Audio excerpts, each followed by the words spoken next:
এই প্রতিবেদনটি কেবলমাত্র সাধারণ তথ্যের জন্য। প্রাথমিক চিকিৎসার প্রথম ধাপ আমরা বলে দিলাম। মনে রাখবেন, এই সমস্ত দুর্ঘটনা ঘটলে অবশ্যই চিকিৎসকের পরামর্শ নেওয়া জরুরি।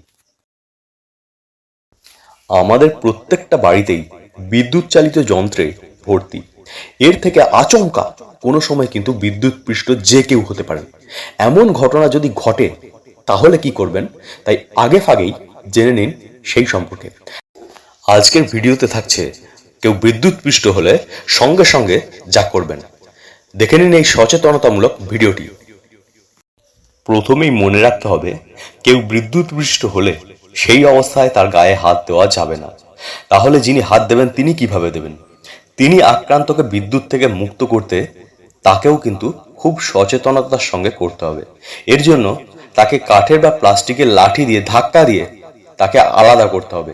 মনে রাখতে হবে, কোনো রকম ধাতব লাঠি কিন্তু ব্যবহার করা যাবে না। কেউ বিদ্যুৎস্পৃষ্ট হলে সঙ্গে সঙ্গে বাড়ির মেন সুইচটা আগে অফ করে দিতে হবে। বিদ্যুৎস্পৃষ্টকে আলাদা করতে যদি লাঠি না থাকে হাতের কাছে, তাহলে কি করবেন? তাহলে শুকনো কাপড় দিয়ে ধরে তাকে বিদ্যুতের উৎস থেকে আলাদা করতে হবে। এরপর একটা জিনিস দেখতে হবে, সেটা হচ্ছে আক্রান্ত ব্যক্তির শ্বাস প্রশ্বাস ঠিকঠাক স্বাভাবিক আছে কিনা। যদি না থাকে তাহলে কি করবেন? তাহলে শ্বাস বন্ধ হয়ে যায়, তাহলে কিন্তু কৃত্রিমভাবে তার শ্বাস চালু করার চেষ্টা করতে হবে। পরিসংখ্যান এটা বলছে 3 মিনিটের ভিতরে শ্বাস চালু করা গেলে বেশিরভাগ আক্রান্তই কিন্তু বেঁচে যায়। তাই খুব সচেতনতার সঙ্গে এবং যতটা সম্ভব তাড়াতাড়ি এই ব্যবস্থা করতে হবে। এবার আমরা দেখে নেব আক্রান্ত ব্যক্তির যত্ন নেবেন কিভাবে।